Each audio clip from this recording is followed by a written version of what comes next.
Salam Indonesia, salam Nusantara dari Sabang sampai Merauke, dari Miangas sampai Pulau Rote. Mantaplah iman kita, mantaplah kasih kita, mantaplah pengharapan kita tentunya dalam Yesus Kristus menjadi Tuhan dan Juru Selamat kita dan Juru Selamat dunia.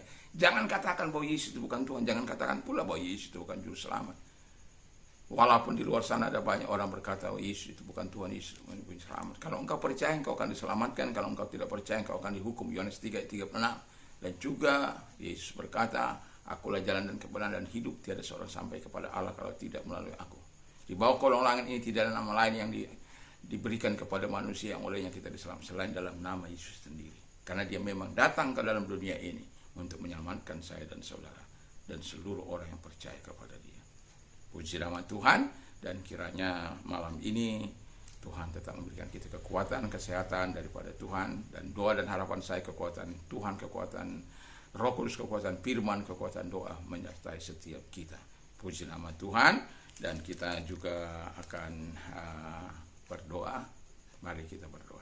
Terima kasih, biarlah kami tahu menyikapi hidup ini dalam menghadapi iblis Tuhan. Di dalam nama Yesus kami bersyukur dan berdoa. Haleluya. Amin. Dalam Yohanes 1 Petrus 5 ayat 8 dan 9, sadarlah dan berjaga-jagalah, lawanmu si iblis berjalan keliling sama seperti singa yang mengaum-ngaum dan mencari orang yang dapat ditelannya. Lawanlah dia dengan iman yang teguh, sebab kamu tahu bahwa semua saudaramu di seluruh dunia menanggung penderitaan yang sama. Wow, hebat ini si setan ini, ya. Jadi jangan cuek terhadap kekuatan setan, jangan masa bodoh terhadap kekuatan setan. Sebab memang kita tahu iblis itu adalah setan. Dia adalah musuh, dia adalah penentang. Memang dia akan terus timbulkan pertentangan di antara keluarga, di antara suami istri, anak dan ibu dan lain, ayah dan anak. Itu bisa saja dibuatnya keluarga mertua dan macam-macam, ya. Karena memang setan itu adalah bapa dari segala dusta, dan dia bukan bisa dijadikan teman yang baik. Kalau Anda buat dia menjadi teman, dia akan menggiring Anda kepada kematian. Tapi kalau Anda buat dia menjadi lawan, Anda akan senantiasa berwaspada. Supaya apa? Anda tidak digulingkannya, supaya tidak dihancurkannya. Karena kalau engkau dengan kekuatanmu, engkau pasti kalah. Tetapi kalau engkau melawannya dengan nama Tuhan, engkau akan diselamatkan oleh Tuhan. Bukan karena kuatmu, bukan karena roh, bukan gagah atau kekuatan, kehebatan kita secara pribadi, tetapi oleh karena roh itu, kata Tuhan. Puji nama Tuhan. Jadi tema kita sikap orang percaya Yesus kepada iblis. Jadi kita ada sikap kita terhadap Allah, ada sikap kita terhadap dunia, ada sikap kita terhadap terhadap iblis, ya. Dan 2 hari ini saya membawakan tentang sikap, ya, sikap orang beriman kepada dunia dan sikap orang percaya menghadapi penderitaan. Ya, puji nama Tuhan. Nah, dari sini kita bisa melihat bahwa sikap kita yang pertama, kata firman Allah sebagaimana yang kita baca, lawanlah iblis dengan iman yang teguh. Jadi dengan iman yang teguh, bukan dengan iman kerupuk, bukan asal-asalan. Jadi kalau engkau memiliki hubungan yang akrab dengan Tuhan, engkau sadar bahwa hanya Tuhan yang bisa mengalahkan. Engkau intimkan hubunganmu dengan Tuhan dengan jalan berdoa, membaca firman Allah, melakukan kehendak Allah, taat kepada Dia. Saya yakin dan percaya imanmu akan dengan sendirinya akan bertumbuh, dan engkau mengasihi firman Allah. Iman timbul dari pendengaran firman Kristus. Jadi ketika engkau membacakan firman Allah, kami melakukannya pagi sore, pagi malam, ya, kami melakukannya. Tidak-tidaknya kami memperkatakan firman Allah, karena kami tahu bahwa firman itu adalah penguasa dalam kehidupan ini. Dan sebagai orang percaya, kita mau memiliki iman yang teguh, kita harus taat kepada Tuhan.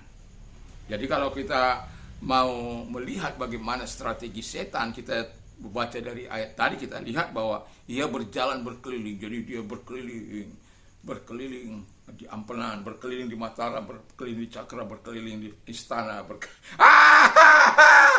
berkeliling di organisasi-organisasi gereja dan organisasi-organisasi. Dia berkeliling mencari orang-orang yang dapat sambil mengaum, wow, intimidasi, teror, tekanan, ancaman.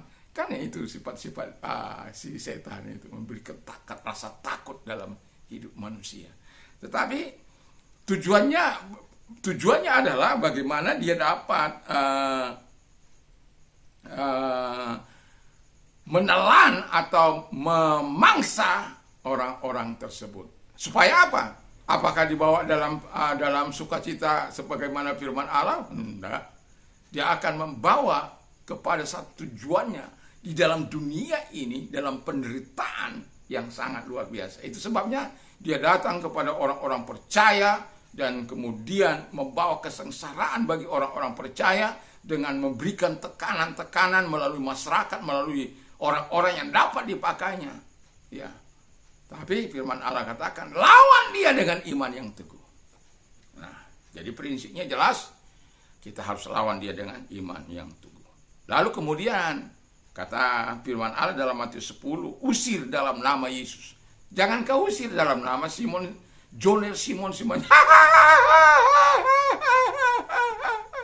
Aku mengusir setan, degil, setan najis, setan setan bukan setan-setanan loh ya, setan sungguhan. Ya. Usir dia dalam nama Yesus. Tidak ada nama lain yang dapat mengusir setan. Bukan dengan komat kamit. Jelas, dalam nama Yesus engkau keluar setan, kau keluar. Saya pernah cerita 250 tahun orang yang dirasuk oleh setan.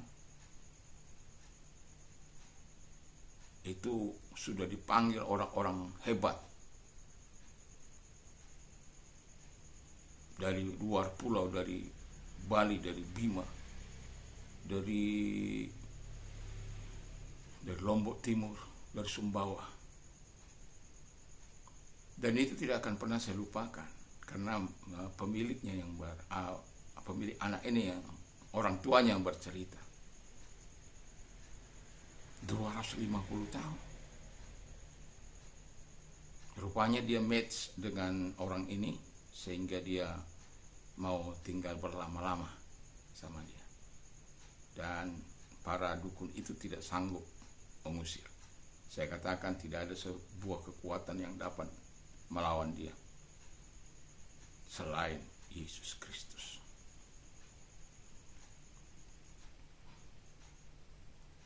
Beberapa kali saya mengusir dalam nama Yesus, kemudian dia keluar, pergi. Dan pada akhirnya saya katakan kepada dia harus mengadakan pilihan.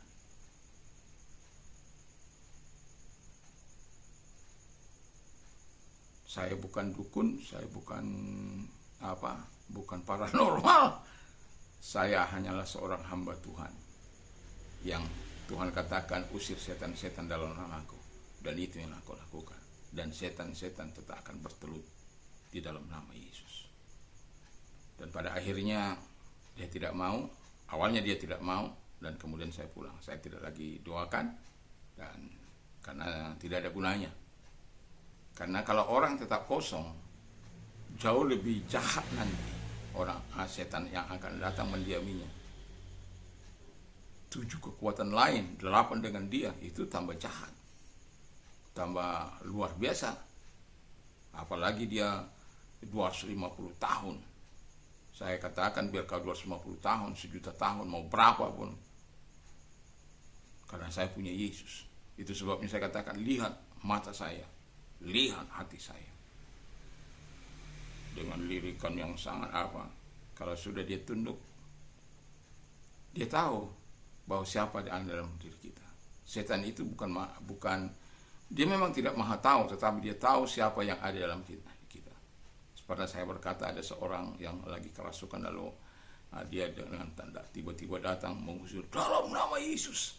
Orang itu bilang, setan itu bilang, kamu mengusir saya, kamu kan teman saya di sini. Dia cerita begini-begini, langsung dia pergi. Ya.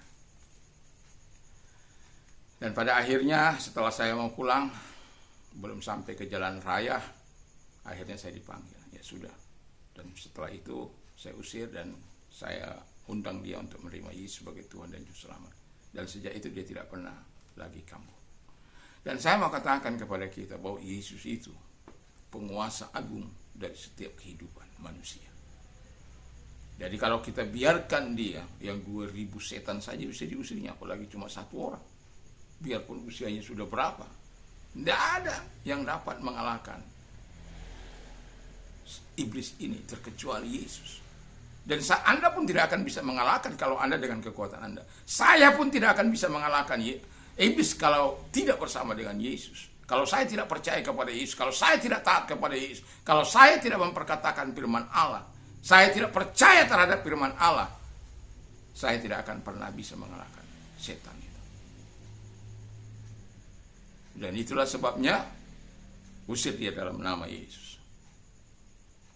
Bukan justru diundang, dipanggil, ataupun kompromi. Dulu kami pernah itu ada dalam memanggil itu. Teman saya itu sangat ahli dalam memanggil itu. Betul-betul jadi itu. Akhirnya dia kerasukan ini dan itu.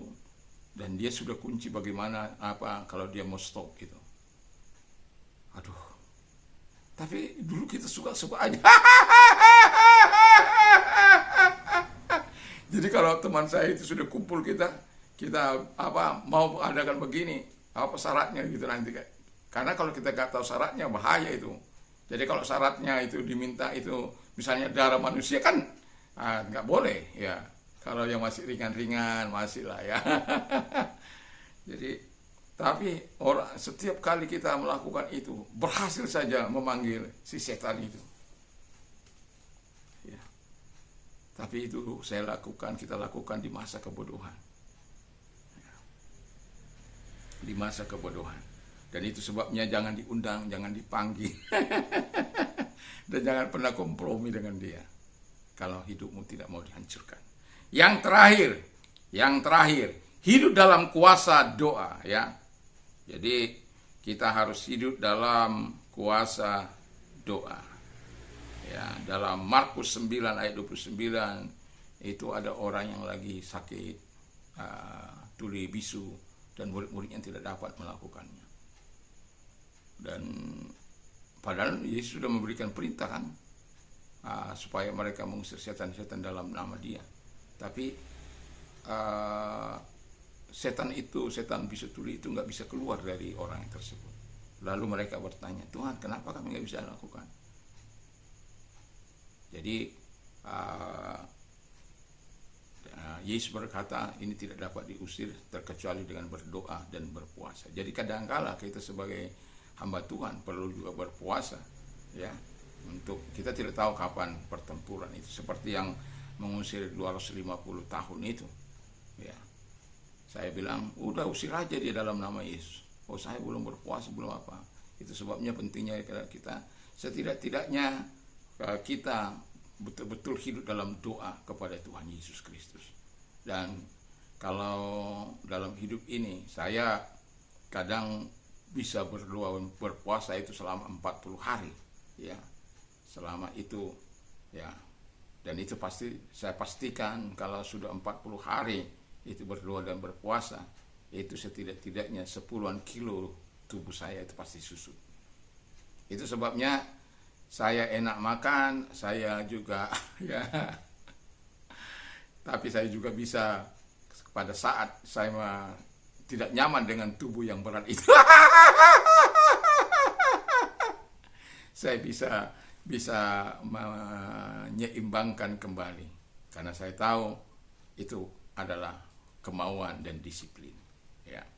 Jadi puji nama Tuhan. Jadi sikap kita terhadap setan ya, lawan dengan iman, usir dia, lalu kemudian hidup dalam kuasa doa dan puasa. Jadi kalau kita mau mengusir hal-hal itu, dan saya tidak perlu takut menghadapi setan sebesar apapun, karena saya betul-betul mempersiapkan hati saya, mempersiapkan pikiran saya, hidup saya senantiasa. Saya tidak tahu kapan pertempuran dimulai, tapi sebagai prajurit-prajurit Kristus kita harus selalu siap. Kita harus melatih iman kita, melatih diri kita untuk berdoa, membaca firman Allah dalam ketaatan dan kesungguhan kepada Allah. Dan pada saat yang dibutuhkan, kita dengan bebas melepaskan rudal-rudal ilahi, menghancurkan kekuatan musuh, kekuatan setan, kekuatan iblis. Dan saya bersyukur, belum pernah setan itu berkata, nggak mungkin kamu lepaskan saya. Saya bersyukur bahwa Tuhan itu adalah Tuhan yang berjanji, yang sudah mengatakan dengan jelas, usir setan-setan. Dan setan-setan itu tidak bercokol dalam hidup mereka.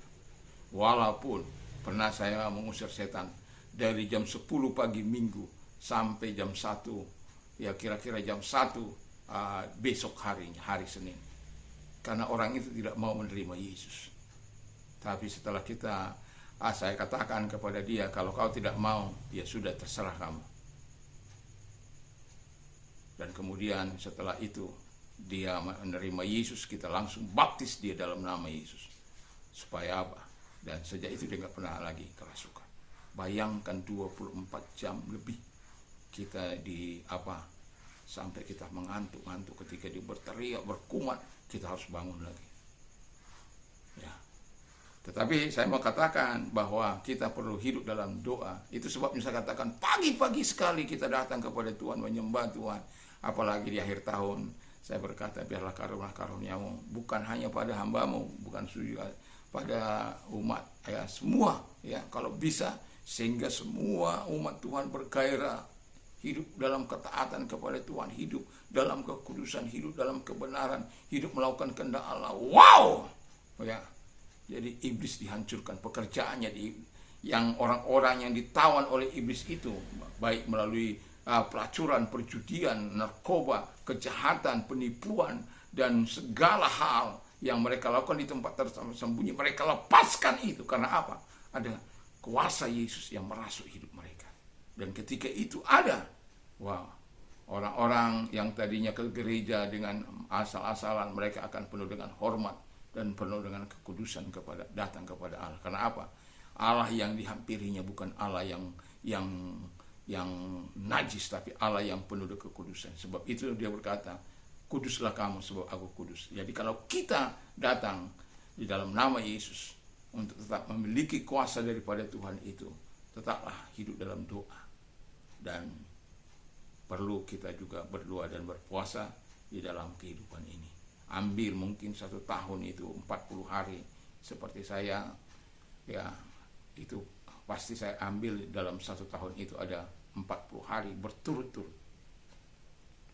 Saya sadar kekuatan saya tidak seberapa, tetapi saya tahu medan pertempuran saya ini juga tidak mudah, tidak ringan.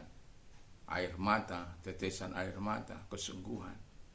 Tetapi saya yakin dan percaya bahwa Tuhan adalah penguasa kota di mana saya ada, di mana saya berdiam. Dan saya percaya apa yang saya impikan 2034 di balik ini sudah tertulis 2034, ampenan bagi Kristus. Doa dan harapan saya itu menjadi kenyataan. Dan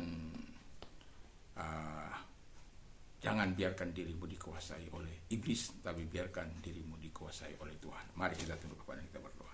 Terima kasih Bapa di surga, kami bersyukur dan biarkan kami punya sikap yang benar kepadamu Tuhan dalam hidup ini, sehingga kami mau melawan iblis dan mengusir dia dalam namamu dan hidup dalam kuasa doa itu Bapa di surga. Terima kasih. Dan dalam nama Yesus, engkau yang sakit, taruh di tempat yang sakit, dan satu mengarah kepada Tuhan.